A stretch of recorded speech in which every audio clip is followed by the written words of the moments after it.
جی next question ہے، اگر کوئی عورت پلکنگ نہ کرے لیکن آئی بروز کو شیپ دینے کے لیے سائڈ کے بالوں کو سکن کے رنگ کی طرح ڈائی کر لے تو کیا یہ حلال ہے؟ یہ تو حلال ہی ہے جی، اس کی تو کوئی ممانعت نہیں ہے۔ دیکھیں جس چیز کی ممانعت ہے حرام کا فتویٰ اسی پہ لگے گا جس کو شریعت نے حرام قرار دیا۔ وہ صحیح بخاری اور صحیح مسلم کی متفق علیہ حدیث ہے۔ سیدنا عبداللہ ابن مسعود رضی اللہ تعالیٰ عنہ کہتے ہیں کہ اللہ تعالیٰ نے لعنت فرمائی ہے ایسی عورتوں پر جو گدواتی ہیں یعنی ٹیٹو بناتی ہیں، یعنی جسم میں کھدائی کرا کے سیاہی ڈال کے نشان بنانا، جس طرح کئی فٹ بالرز نے بنائے ہوتے ہیں اور افریقن لوگوں نے، آپ نے دیکھا نا، انہوں نے ٹیٹو بنائے ہوتے ہیں، یہاں پہ بھی لوگ یہاں پہ بنوا لیتے ہیں ٹیٹو اس طریقے سے۔ اور دوسری چیز فرمائی، ان عورتوں پہ لعنت ہے جو چہرے کے بال اکھاڑتی ہیں۔ ظاہر ہے اب چہرے میں ایک ہی بال ہیں جو عورت اکھاڑے گی تو لعنت ہے، اور وہ یہی والے بال ہیں، کیونکہ یہ بال اور یہ بال تو اس کے اگتے نہیں ہیں، اور اگر یہ بال اگ آئیں تو اس میں عورت پہ واجب ہے کہ یہ بال اکھاڑے گی۔ اس پہ پھر دوسری حدیث اپلائی ہو جائے گی، بخاری اور مسلم میں حدیث ہے، ان عورتوں پہ لعنت جو مردوں کی مشابہت کرتی ہیں، اور ان مردوں پہ لعنت جو عورتوں کی مشابہت کرتے ہیں۔ تو چونکہ عورت کی اب داڑھی نہیں ہوتی، تو اگر اس کی داڑھی نکل آئے تو اب اس کے لیے ضروری ہے کہ اس کو اکھاڑے، یا اس کے لیے ایسی کریم استعمال کرے کہ وہ بال جھڑ جائیں تاکہ اس کی مردوں سے مشابہت نہ ہو۔ اور اسی میں امپلائڈ ہے کہ مرد نے داڑھی رکھنی ہے تاکہ اس کی عورتوں سے مشابہت نہ ہو، لباس میں بھی، گیٹ اپ میں بھی، ہر لحاظ سے۔ تو دوسری وہ عورت جو چہرے کے بال اکھاڑتی ہے، تیسری وہ عورت جو دانتوں میں گیپ بنواتی ہے خوبصورت دکھنے کے لیے، یعنی نبی اسلام کے مبارک زمانے میں یہ سارے معاملات چلتے تھے۔ یہ حدیث عبداللہ ابن مسعود نے بیان کی، بخاری مسلم دونوں میں آتا ہے۔ تو ایک عورت ان کے پاس حاضر ہوئی، اس نے کہا کہ میں نے سنا ہے کہ آپ یہ کہتے ہیں کہ اللہ نے لعنت فرمائی ہے ایسی عورتوں کے اوپر، تو میں نے تو پورا قرآن پڑھا ہے، مجھے تو کہیں نہیں ملا یہ چیز۔ ہائے ہائے ہائے ہائے، سر وہ پاکستانی عورت نہیں سی نا عاشق رسول، اس نے واقعی قرآن پڑھا تھا، اس کا بہت بڑا کلیم تھا، بتا رہا ہوں۔ اور اس عورت نے آ کے صحابی کو کہا کہ جی میں نے قرآن پورا پڑھا، اس میں تو کہیں نہیں لکھا ہوا۔ تو انہوں نے فرمایا تم نے قرآن غور سے نہیں پڑھا، قرآن میں کیا تم نے یہ آیت نہیں پڑھی، وما آتاکم الرسول فخذوہ وما نہاکم عنہ فانتہوا، جو رسول اللہ دیں وہ لے لو، اور جس سے رسول اللہ صلی اللہ علیہ وسلم روک دیں اس سے رک جاؤ۔ حالانکہ یہ آیت تعویل خاص کے اعتبار سے مال غنیمت کے بارے میں تھی، لیکن سیدنا عبداللہ بن مسعود رضی اللہ تعالیٰ نے اسے جنرلائز کیا۔ تو انہوں نے کہا یہ آیت پڑھی ہے نا، تو میں نے رسول اللہ صلی اللہ علیہ وسلم سے خود سنا ہے کہ ان عورتوں پہ لعنت جو یہ تین کام کرتی ہیں، تو گویا اللہ ہی نے لعنت کی ہے نا۔ جب رسول اللہ صلی اللہ علیہ وسلم کوئی بات دے رہے ہیں، وہ اپنی مرضی سے تو نہیں دے رہے، نبی شریعت ساز تو نہیں ہوتا، شریعت تو اللہ کی بنائی ہوتی ہے، نبی تو اللہ کے اذن سے وہ شریعت پبلک تک پہنچا رہا ہوتا ہے۔ تو اس عورت نے آگے سے کہا کہ آپ کی بیوی بھی یہی کرتی ہے۔ یہ آخری حال ہوتا ہے نا کسی کے بارے میں، آپ پرسنل اٹیک۔ تو آج بھی اگر کوئی آپ پہ پرسنل اٹیک کرے تو غصے نہ ہوا کرے، کرنے دیں، کیا فرق پڑتا ہے؟ صحابہ کرام پہ بھی لوگوں نے کیا اور نیکوکار لوگوں نے کیا ہے، یہ نیکوکاری تھی نا عورت۔ تو انہوں نے آگے سے کوئی غصہ نہیں کھایا، انہوں نے کہا جاؤ اندر میری بیوی کو دیکھ لو جا کے۔ ان کا تمہاری بیوی بھی ایسے ہی کرتی ہے نا، یعنی وہ بھی پلکنگ کرتی ہے۔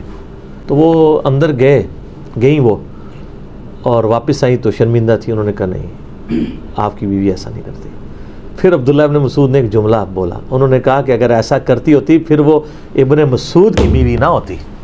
ٹھیک ہے، ابن مسعود تو رسول اللہ کا ماننے والا ہے، اس کے ساتھ ایسی عورت رہ سکتی ہے جو رسول اللہ کی باغی ہو، اور پھر میری بیوی نہ ہوتی۔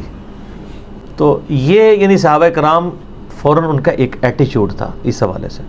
تو اگر کوئی عورت پلکنگ نہیں کرواتی، صرف سائڈ کے بالوں کو بلیچ کرتی ہے ہلکا ہلکا سکن کلر کے تاکہ وہ صحیح نظر آئیں، اور یہ لوگوں کو دکھانے کے لیے نہیں، اپنے خاوند کے لیے، اس میں یہ چیز بھی ضروری ہے، تو شاید ویسے ہی وہ چھوڑ دیں، لوگوں کے لیے کر رہے ہوتے ہیں اللہ ماشاء اللہ۔ باقی جو ڈاکٹر فرد ہاشمی صاحبہ کا جو موقف ہے، میں ان کی بڑی عزت کرتا ہوں، میں انہیں ون وومن آرمی کہتا ہوں۔ ایک اکیلی عورت نے تلپٹ کر دی ہے ہر چیز، شیطان کے خلاف ایک مجاہدہ ہیں۔ ان کی جو اسٹوڈنٹس ہیں ان میں زیادہ تر یہ ایشو آیا ہوا ہے پلکنگ والا۔ انہوں نے کہیں ایک بات کی کہ اگر کسی کے بہت زیادہ یعنی بھویں چوڑی ہو جائیں تو وہ کر سکتی ہے، کیونکہ وہ نیچر سے ہٹی ہوئی ہیں۔ اصل میں تو اسلام میں تخلیق بگاڑنے کی ممانعت ہے نا، جو اس حدیث میں بھی آیا نا، جو عبداللہ ابن مسعود علی، اس میں یہ بھی الفاظ ہیں کہ یہ تخلیق بگاڑتی ہیں، جو ٹیٹو بنوائیں یا یہ کریں یا یہ اکھاڑیں۔ اور قرآن حکیم میں سورہ نساء کی آیت نمبر 119 ہے، وَلَآمُرَنَّهُمْ فَلَيُغَيِّرُنَّ خَلْقَ اللَّهِ۔ شیطان نے کہا تھا کہ اے اللہ میں اولاد آدم کو ابھاروں گا کہ تیری تخلیق کو وہ بدل دیں۔ تو اسلام میں تخلیق بدلنا حرام ہے، اسی کے تحت داڑھی مڑانا حرام ہے نا.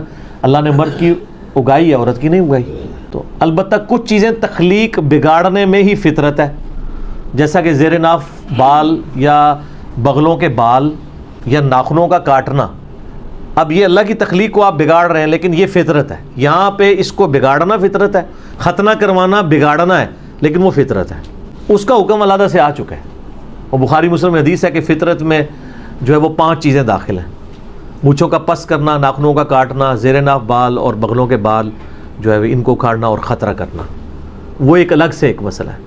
لیکن یہاں پہ جو مسئلہ ہے نا کہ اگر کوئی بلیچ کروا لیتا ہے وہ تو بالکل ٹھیک ہے, اس کو اکھاڑے نا. تو وہ میں فرحت ہاشمی صاحبہ کا بتا رہا تھا کہ انہوں نے اس طرح کو بات کی کہ بہت چوڑے ہوں تو وہ کاٹ لیں تو خیر ہے.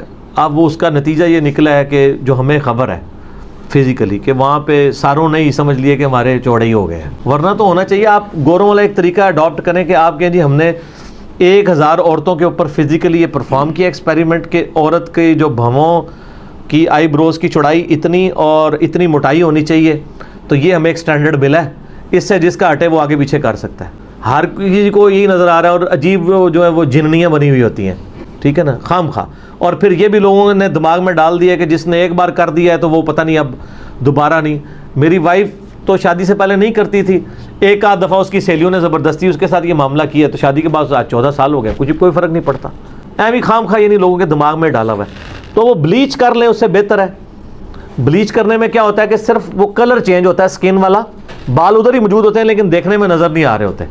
تو یہ بھی یعنی ایک آئی بروز کو شیپ دینے کا ایک طریقہ ہے, لیکن یہ جائز طریقہ ہے کیونکہ اس میں آپ بال اکھاڑ کوئی نہیں رہے.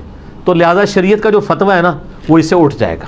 فتویٰ لگانے کے لیے منوان ویسی چیز ہونا ضروری ہے. اور یہاں پہ میں ایک ضمناً ایک بات بتا دوں, صحیح بخاری اور صحیح مسلم میں حدیث ہے کہ نبی صلی اللہ علیہ وآلہ وسلم نے بالوں کی جو چٹیا ہے نا, یعنی اس میں پرانگدہ, بالوں کا پرانگدہ کرنے سے بھی منع فرمایا ہے. یعنی کوئی عورت بالوں کا پرانگدہ نہیں کر سکتی. جو چٹیاں بناتے ہیں نا تو عموماً ہماری عورتیں تو جو بوڑھی عورتیں ہیں وہی استعمال کرتی ہیں, یعنی انہوں نے وہ اون کا یا وہ دھاگے کی بنی ہوئی ایک چٹیا ہے وہ ساتھ جوڑ لیتے ہیں, وہ تو بالکل جائز ہے. لیکن عورت کے بالوں میں عورت دوسری عورت کے بالوں کا کرنا یہ حرام ہے. یہ چونکہ اکثر لوگ مسئلہ پوچھتے ہیں تو میں ضمناً بتا دیا کہ جس پرانگدے کی ممانعت آئی ہے احادیث میں وہ بالوں کا ہے. بلکہ صحیح مسلم حدیث ہے کہ حضرت معاویہ رضی اللہ تعالیٰ عنہ جب شام سے مدینہ شریف آئے تو انہوں نے ایک خطبہ دیا, اس میں انہوں نے ایک بہت بڑی چٹیا اپنے ہاتھ میں اٹھائی تھی. انہوں نے کہا کہ لوگوں تمہارے علماء کدھر چلے گئے ہیں, کیا رسول اللہ صلی اللہ علیہ وسلم نے ان چیزوں سے منع نہیں کیا تھا؟ اور میں دیکھ رہا ہوں کہ تم لوگ یہاں پہ مدینہ شریف کے اندر یعنی باقاعدہ اس کو یعنی یوز کیا جا رہا ہے. تو یہ باقاعدہ انہوں نے اس کو کنڈیم کیا کہ نبی علیہ السلام نے اس چیز کی ممانعت فرمائی ہے. البتہ جو عام پرانگدے ہیں وہ بالکل درست ہیں. اسی طریقے سے اگر کسی کے بالکل سر کے بال ختم ہو گئے ہیں مرد کے, اور سر کے اوپر وہ وگ لگانا چاہتا ہے بشرطے کہ وہ دھوکہ دے کے کوئی رشتہ نہ کرنا چاہ رہا ہو اس کی وجہ سے, تو وگ لگانے کی بھی اجازت ہے. اور جو پرماننٹلی فکسڈ وگیں ہیں ان میں آپ کو وضو کرنے کے لیے, غسل کرنے کے لیے اس کو اتارنے کی بھی ضرورت کوئی نہیں ہے کہ آپ کہیں کہ میں اتاروں گا. اس طریقے سے اب تو خیر اس سے بھی اچھی چیز آ گئی ہے, یعنی ہیئر ٹرانسپلانٹ والا مسئلہ ہے, وہ تو ویسے ہی ٹھیک ہے, وہ آپ کے اوریجنل بال ہیں وہ لگا دیے جاتے ہیں, اس میں تو ویسے کوئی ایشو نہیں ہے. تو یہ میں نے ساتھ ساتھ کچھ مسائل تھے جو اس سے ریلیٹڈ وہ میں نے بتا دیے تاکہ ایشو اس حوالے سے ریزالو ہو جائے. لوگ پوچھتے رہتے ہیں سوال اکثر, تو میری کوشش ہوتی ہے جو اس سے ریلیٹڈ چیزیں وہ ساتھ ساتھ بیان کر دی جائیں تاکہ کوئی مسئلہ نہ ہو. ٹھیک ہو گیا.